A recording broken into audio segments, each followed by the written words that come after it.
What's up, Bulls Nation? You found yourselves locked on Bulls. I'm Matt Peck. Up ahead on today's episode, we will react to yesterday's news that the Bulls' next two games have been postponed due to their COVID-19 situation.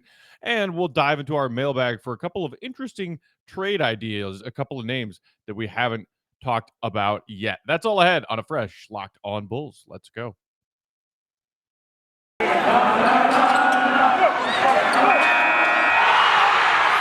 You are Locked On Bulls, your daily podcast on the Chicago Bulls, part of the Locked On Podcast Network, your team every day. Here are your hosts, Matt Peck and Big Dave Watson.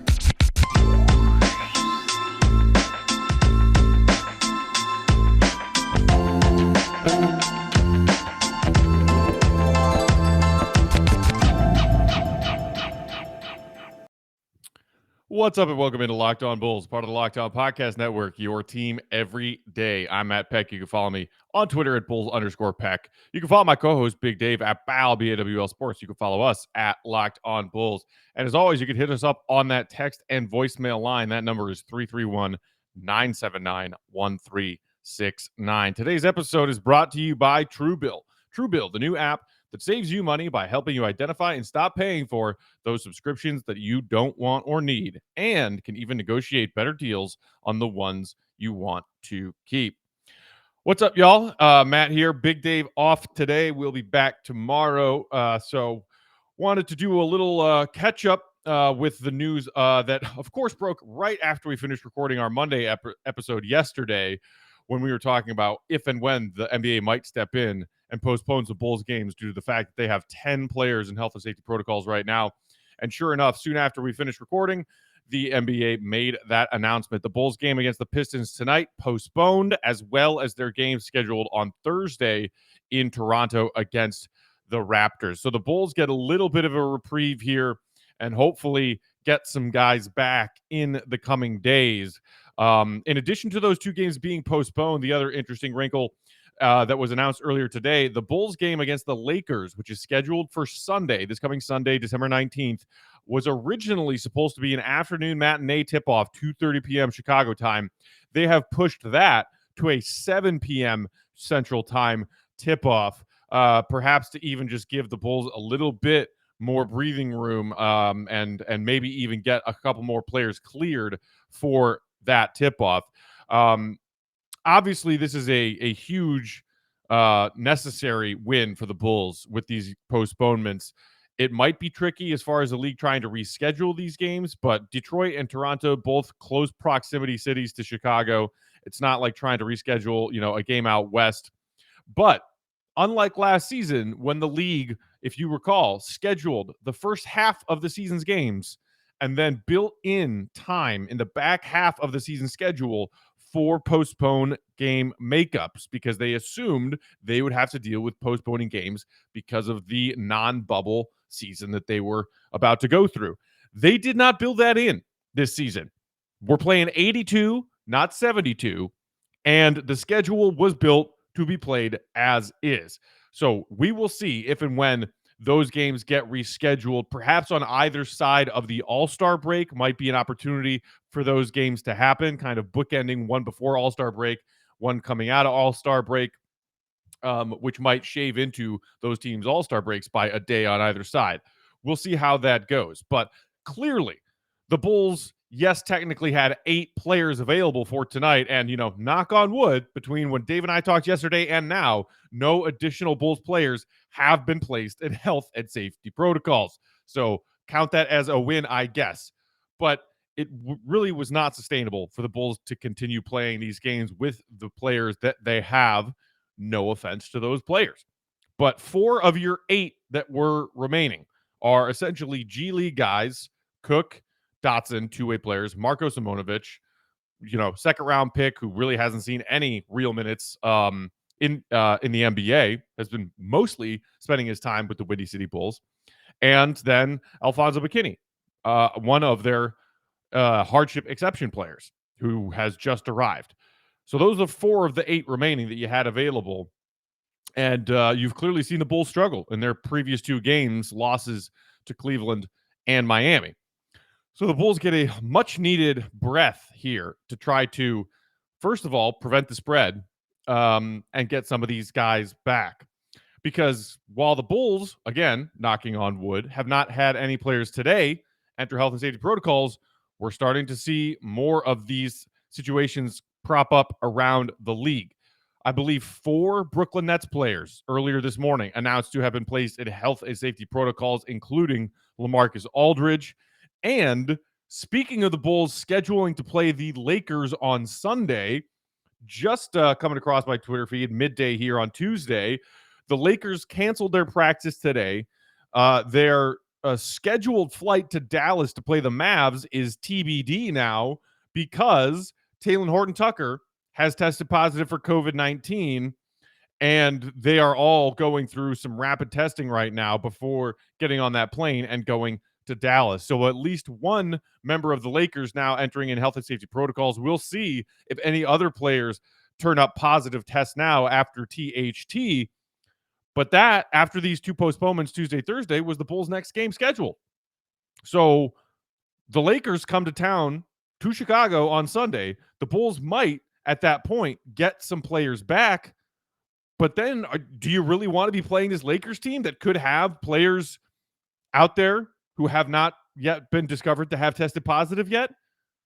Because it seems to reason that because they are not contact tracing, the league not contact tracing this year and holding players out, even if they haven't tested positive, like they were doing last season, they can't keep up with this.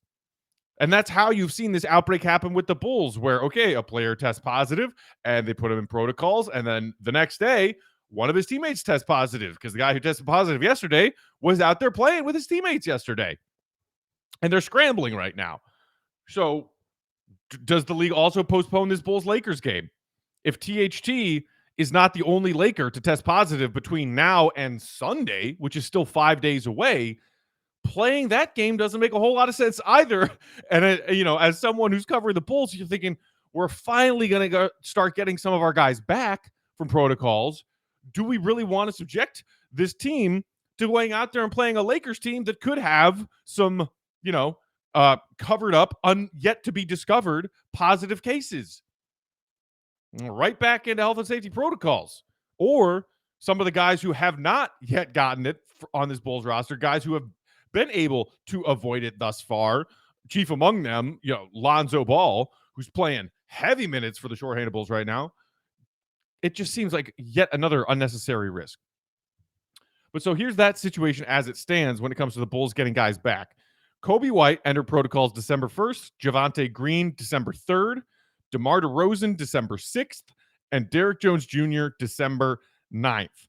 So Sunday is the 19th. So that would be 10 days, the minimum 10 days for Derrick Jones Jr., and well past the minimum of 10 days for those other 3 guys, Kobe, Javonte, and DeMar.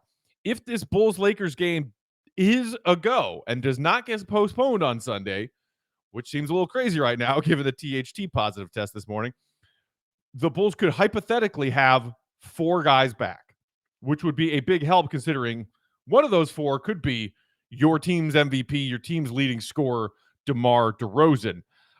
Even getting Kobe and Javonte back would be big help considering just how shorthanded the Bulls are right now. So we will keep an eye on that, but hopefully we have already, again, knock on wood for the 3rd time. Hopefully we have already hit the rock bottom part of this Bulls COVID outbreak scenario, and we are going to start working our way back here. But again, there is that very dicey little scenario where we're relieved Tuesday and Thursday, postpone. We'll figure out how and when to play and make up those games later in the schedule. Now you got the Lakers on Sunday, and they might be dealing with an outbreak themselves right now, right as the Bulls are about to start getting some players back. So not an ideal situation. We'll see what happens. But in the meantime, the Bulls can rest, get healthy, and hopefully get some of these guys back between now and Sunday. And we'll see what the league does, if anything, before the Bulls and Lakers are slated to play on Sunday night. So that's that news. That's that update. I also wanted to dive into a couple of fun, interesting trade hypotheticals that I found in our mailbag today. And we will get to those in just a minute. A couple interesting names: Robert Covington, Jerami Grant. We will talk about that in just a second. But first, as I mentioned at the top of the show, today's episode brought to you by TrueBill. Do you know why those free trials renew without your consent? It's because it's a business scam out to get you. Don't let greedy corporations pocket your money. Download TrueBill to take control of your subscriptions. TrueBill is the new app that helps you identify and stop paying for those subscriptions that you don't want, need, or simply forgot about. On average, people save up to $720 a year with TrueBill. Because companies make subscriptions hard to cancel, TrueBill makes it incredibly simple. Just link your accounts, and TrueBill will cancel your unwanted subscriptions in one easy tap. And your TrueBill concierge is always there when you need them to cancel unwanted subscriptions so you don't have to. TrueBill has over 2 million users and helped save them over $100 million. So don't fall for subscription scams. Start canceling today at truebill.com/lockedonnba. Go right now, truebill.com/lockedonnba. It could save you thousands a year. Truebill.com/lockedonnba. Today's episode is also brought to you by Stance. Guys, I just recently checked out this line of apparel, stance.com, and they have amazing clothes. Awesomely soft and comfortable hoodies and loungewear, sweatpants, athletic gear, awesome underwear and socks. They've got it all at Stance. And they have really cool collaborations with a bunch of different, trademarked apparel, like Wu-Tang Clan, Star Wars, if you're a big Star Wars nerd. Shout out to my guy, Kevin Anderson. The Office, Harry Potter, Disney, Marvel, Major League Baseball, NBA. That's right, NBA. I got myself some dope Bulls socks from Stance. Even Pixar characters on a bunch of their different apparel. Founded in 2009, Stance Apparel represents a radical reinvention of socks, underwear, and active apparel. With a sharp focus on comfort, quality, and creativity, Stance brings an atypical aesthetic alongside some of pop culture's hottest collaborators for the ultimate in style and self-expression. Because everything you wear should be a direct extension of who you are and how you feel. Seriously, guys, I ordered 1 or 2 items from Stance when I first saw this website, and was so happy with how comfortable they are, the really cool designs. Their underwear is super comfortable. Their socks, they have a variety of different style of socks, and their underwear and sock designs. They have some of this collaborative stuff, which is really cool, and then also just some of their own really unique designs that, makes you feel confident and cool when you got some underwear, some socks that like give you a little bit of extra like confidence and boost of like, yeah, I'm wearing a cool ass pair of underwear right now, or a really cool pair of socks right now. And plus, all of those really cool collaborations that I mentioned, if you like some of that kind of stuff with your wardrobes. Stance believes that the perfect fit matters more than fitting in, that those who feel good do good. So go see for yourself. Register for an account at stance.com, and that's one account you won't want TrueBill to handle for you because you're going to want to keep it. Get 15% off your first purchase with promo code LOCKEDON at stance.com. That's a 15% off your first purchase with promo code LOCKEDON. Enjoy the color and comfort of a life less ordinary with Stance.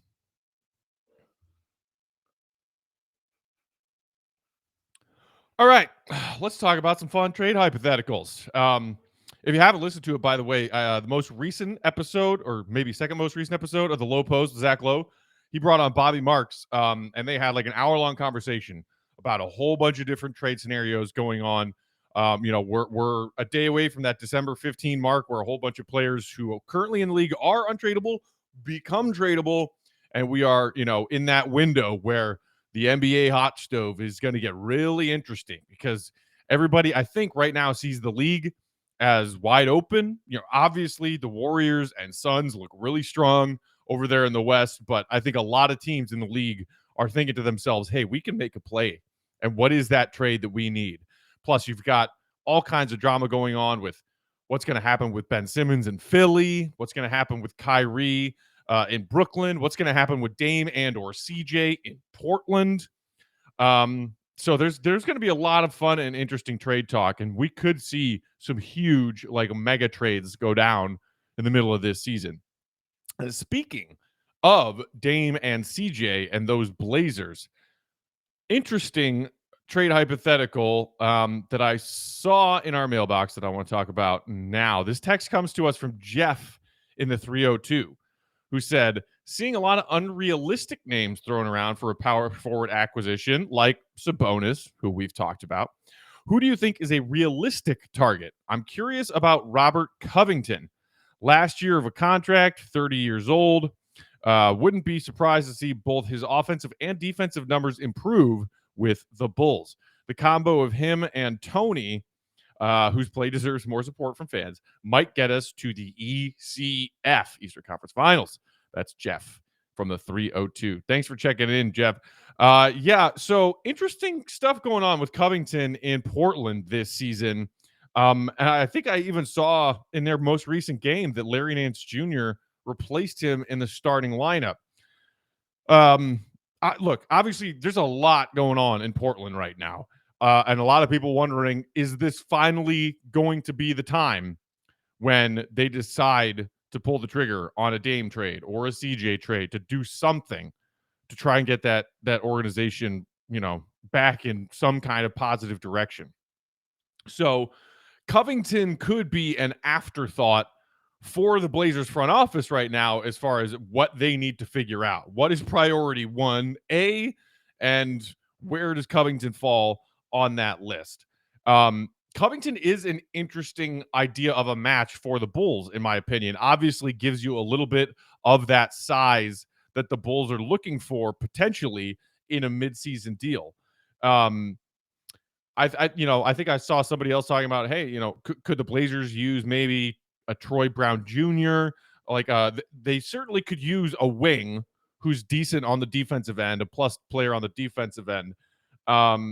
And it seems like maybe the Blazers are falling out of love with Robert Covington.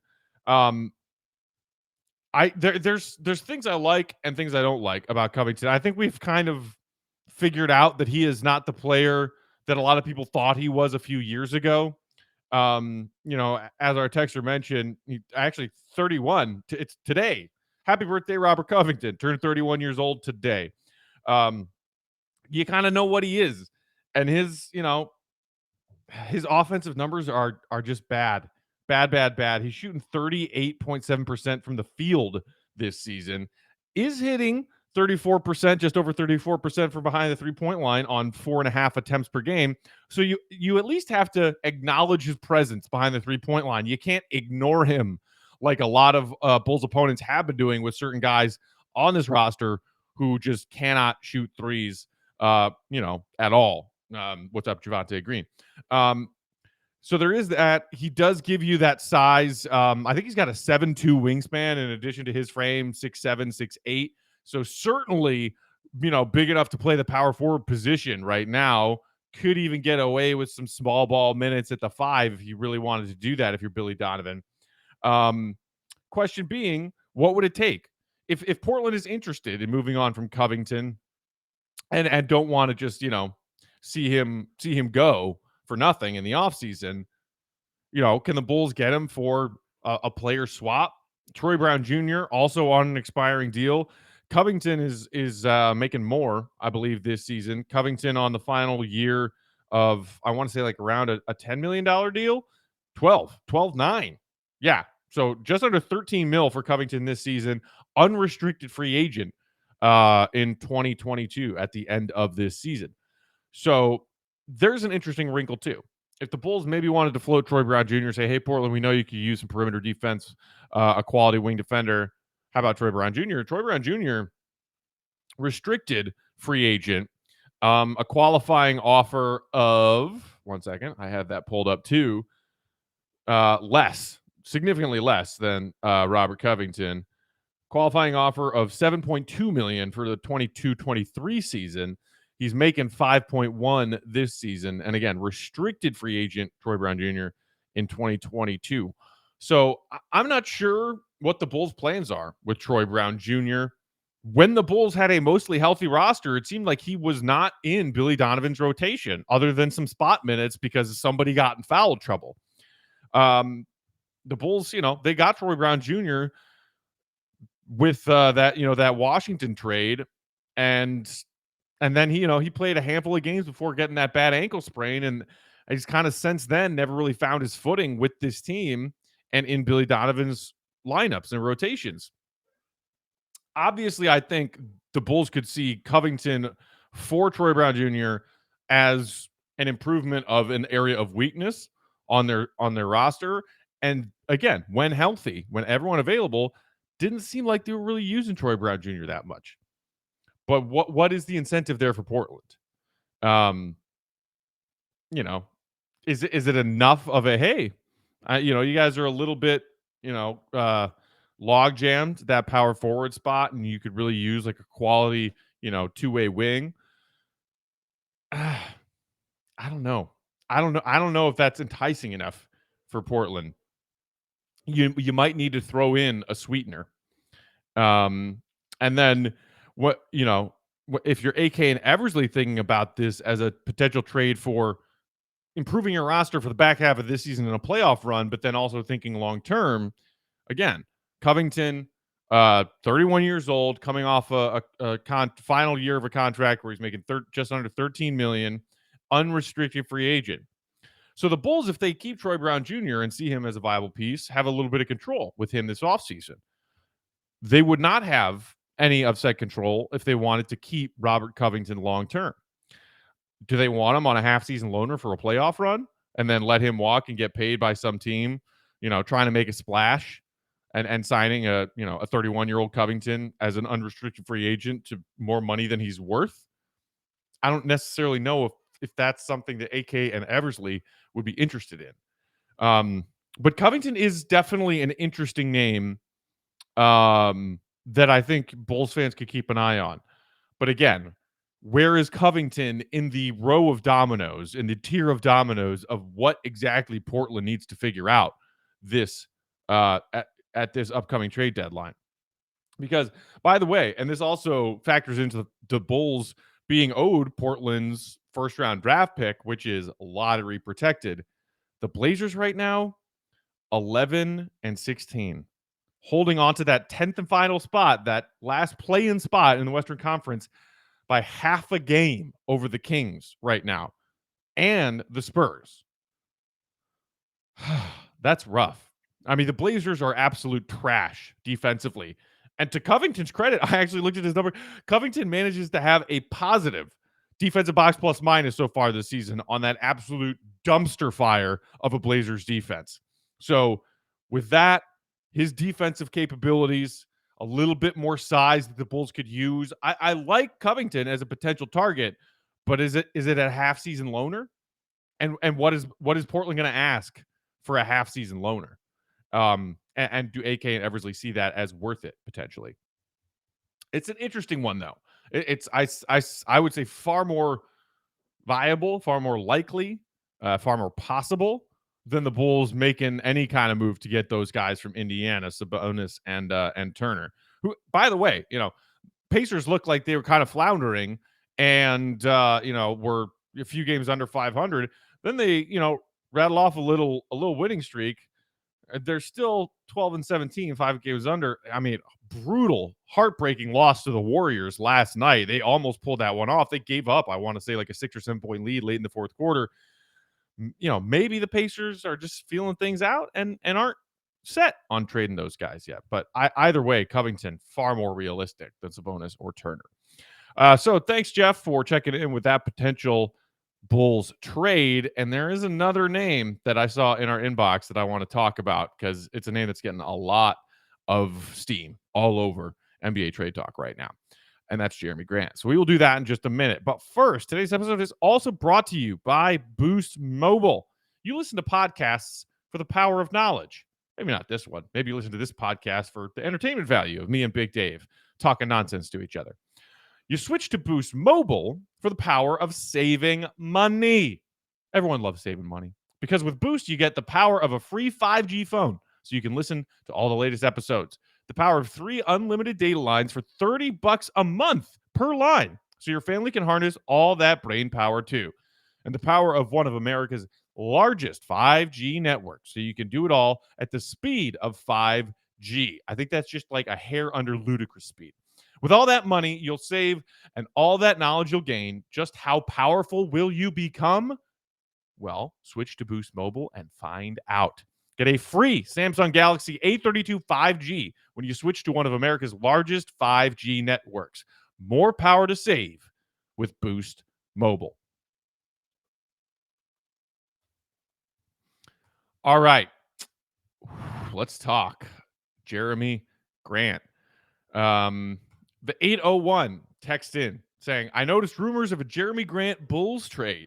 He's a fairly efficient, long 20 points per game scorer, versatile scorer with a decent DRPM, RPM, defensive real plus minus. Do y'all think we could get a hold of him? Furthermore, what do you think about his fit at the 4? Contract expires next season. Okay, so speaking of that Jerami Grant contract, for context, he is due, I want to say like a little over 20 million next season. Yes. Oh, actually a shade under 21 million, 20.955 million for Jerami Grant in the 22-23 season, unrestricted free agent in 2023. The Pistons are an interesting team coming into this trade deadline. Pistons dead last in the Eastern Conference right now, 4-22. They are one of the few teams that appear to be actively tanking this season. And, you know, they good for them, made a swing, kind of, you know, giving Jerami Grant that contract to say, hey, you were a really good role player with your previous team. Come here and be the guy. Turns out, with not a whole lot of help around him, Jerami Grant isn't a good enough the guy to make the Pistons a competitive team. And now they're all looking at Cade Cunningham as the future of that organization. So maybe a team coming into this trade deadline saying we're that one key piece away from legitimately being title contenders. What do you want for Jerami Grant? Because it doesn't seem like you guys are going anywhere this season, and Cade is the future. Tell us what you want for Jerami Grant. We'll try and make it happen. Here's and look, as far as your question about the fit with the Bulls, maybe, you know, you want a little bit more size than Jerami Grant, but, you know, he's 6'7", 6'8". He can certainly play most of his minutes at the 4. And as you said, he's a versatile scorer, and he's a quality defender. The problem to me is there are a lot of reasons to want Jerami Grant if the Pistons decide to sell him this deadline. And there's a lot of talk about teams that are trying to get right being attached to Jerami Grant. The Lakers, chief among them. The Lakers trying to make a deal to get Jerami Grant. And the Lakers don't have a whole lot of flexibility and don't have a whole lot, you know, in their cupboard for trying to make some deal at the deadline to fix this team that appears to be broken with all of these, you know, grandfathers trying to figure out how to play next to, you know, Grandpa LeBron out there. But the Lakers are the Lakers, and they know that they have a short window and a tight window and a closing window to compete for championships with LeBron James. If they can find any feasible way to get Jerami Grant, they're going to do it because they're the Lakers. But they're not the only team. Like, I've heard that Dallas is interested in Jerami Grant. I've heard that the Sixers could potentially be looking for, you know, a Ben Simmons solution that involves getting Jerami Grant from Detroit. You know, they've told us repeatedly, we want a top 25 player for Ben Simmons. Jerami Grant in that range of top 25 player, maybe on the, you know, on the fringe of it, but certainly, you know, nothing to sneeze at. You might throw in something else there. But, you know, if you're the Pistons, do you want to pair Simmons with Cunningham? You know, there's a million different ways to look at that. But the point being, a lot of teams are going to be interested in Jerami Grant at this upcoming trade deadline. Do the Bulls have what it takes to offer them the most enticing package? As to your mention of you heard a rumor about Bulls and Jerami Grant and a potential trade, no. I guess it depends on your definition of rumor. Did you see somebody playing with an NBA trade machine on Twitter or on Bulls Reddit or whatever? I'm not trying to, insult you, but I have heard no substantial talk about the Bulls and Jerami Grant. None. From reputable sources, none. Now, that's not to say that there couldn't be something there, because guess what? We know that AK and Eversley like to operate in the shadows a little bit. Other than the interest in Lonzo Ball, which, we heard that there were Lonzo for Lowry marketing talks leading into last season's trade deadline. And so the Bulls and Lonzo's deal that, eventually had the Bulls getting slapped with a second round pick of a penalty, it wasn't much of a secret because we know that New Orleans and the Bulls engaged in trade talks about Lonzo Ball last season. Other than that, AK and Eversley have been very much operating in the dark. So any kind of random leak or someone on NBA Twitter or wherever, I heard Bulls, Jerami Grant, it's talk. It's talk for the sake of talk and nothing more. But hey, what are we doing here? We're talking for the sake of talk. I would love Jerami Grant. Do I think it's feasible? Do I think it's possible for the Bulls to pull that off? Not really. Not with what they have. I think I saw somebody had a trade machine. Oh, yeah. This person who texted in has a screenshot of a trade machine. Here's Jerami Grant for Derek Jones Jr., Troy Brown Jr., Marco, 2022 first round pick via Portland, 2027 second round pick. This trade is successful. You kidding me? The Pistons laugh at that. I mean, so what do you get? You get some cap relief because you're getting Derek Jones Jr., Troy Brown Jr., bring up most of the contract matching there with Jerami Grant for a combined $15 million, both expiring deals. So you get a little bit of cap relief with Derek Jones Jr. and Troy Brown Jr. on expiring deals. And you get Portland's first round pick, which is, again, lottery protected, and they are clinging to 10th in the West right now, and a second rounder in 2027 for Jerami Grant? No. I'm sorry. That is one of those successful trade machine trades that one of the teams laughs and hangs up the phone. You got to give more than that to get Jerami Grant. Cap relief, a pick with Portland that you're hoping conveys but might not convey, and a second rounder 6 years from now? Come on. Oh, man. I love Bulls fans' optimism when they play with the trade machine. It's delightful. Look, I love the idea of trying to figure out a way to get Jerami Grant here. But you're talking about definitely that Portland pick. You're talking about some combination of Kobe and or Pat. Maybe one of those two guys to throw in, matching money and some more expiring contract for the Pistons to clean their books a little bit. But do I think that several NBA teams interested in Jerami Grant can put forth a better offer than that? Yes, I do. So there's that. But we are getting to that point in the season where we're thinking about how the Bulls can improve their roster with a midseason move, and every other team in the league is doing the same thing. So I'm sure we will get more and more of this kind of talk as we move forward. Again, check out, if you haven't, the episode of the Low Post with Zach Lowe and Bobby Marks. They have a lot of great and insightful trade talk about some of the big players and could be big players at this upcoming NBA trade deadline. And I'm sure we will get more of that kind of content as we move forward here through the end of 21, the beginning of 2022. That's it for today. Thanks for hanging out. Appreciate you. As I said, we'll have Big Dave back in the saddle tomorrow. So we will talk to you then. In the meantime, if you want to be a part of the show on these mailbag content episodes, you can hit us up on that text to voicemail line, 331-979-1369.